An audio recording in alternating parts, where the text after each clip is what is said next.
ഭയങ്കര തലവേദന, എന്താണെന്നറിയില്ല, രാവിലെ മുതൽ തുടങ്ങിയതാണ്. അപ്പം ചില ഭർത്താക്കന്മാർ പറയും, അനക്കൊണ്ട് ഇന്നലെ മുതലേ തലവേദന, രണ്ടാളി തലവേദന മാറും. ഇത് കിട്ടാനാണോ ഈ ഭാര്യ അങ്ങനെ പറഞ്ഞേക്കണത്?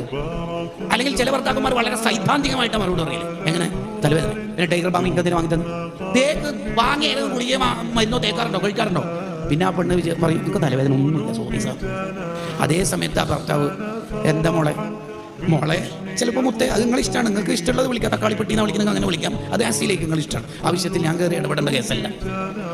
എന്താ മോളെ, എന്താ മുത്തേ, എന്ത് തലവേദന നോക്കട്ടെ എന്ന് പറഞ്ഞിട്ടൊന്ന് ഈ ഭർത്താവിൻ്റെ ആ തണുത്തൊരു കൈ ഒന്ന് ചേർത്ത് വെച്ചാൽ തന്നെ പ്രായത്തില്ലേ ഞാൻ എന്നെ പിടിക്കണം എന്ന് പറയലോടുകൂടി ആ പെണ്ണിൻ്റെ തലവേദന പോകും. ഇത് കാണുന്ന ഒരു ചെറുക്കൻ, ഓൻ്റെ കല്യാണം അടുത്ത മാസം നിശ്ചയിച്ചിട്ടാണ് നാട്ടിലേക്ക് ഗൾഫിൽ നിന്ന് വന്നേക്കണത്.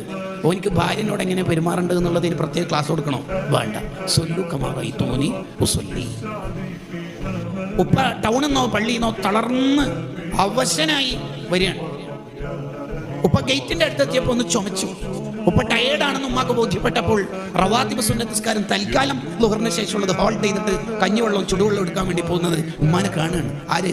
എൻഗേജ്മെന്റ് കഴിഞ്ഞ് വരുന്ന 21-ാം തീയതി കല്യാണം നടക്കാനിരിക്കുന്ന മോള്. ആ മോൾക്ക് ഭർത്താവിനോടുള്ള കടപ്പാട് എന്താണ് എന്നുള്ളത് ഇനി പ്രത്യേകിച്ച് ഒരു പുസ്തകം വാങ്ങിക്കൊടുക്കേണ്ട ആവശ്യമോ, ഒരു പ്രീമിലിറ്ററി കോഴ്സിന് ജോയിൻ ചെയ്യിപ്പിക്കേണ്ട ആവശ്യമോ, സൂമിന്റെ ലിങ്ക് അയച്ചു കൊടുക്കേണ്ട ആവശ്യമോ ഇല്ലേ ഇല്ല. ഇങ്ങനൊരു മാതൃകാ കുടുംബം, മാതൃകാ ജീവിതം നമ്മളിൽ നിന്നുണ്ടെങ്കിൽ ഒരു പ്രശ്നവും നമ്മുടെ നാട്ടിലോ കുടുംബത്തിലോ വീട്ടിലോ ഉണ്ടാവില്ല.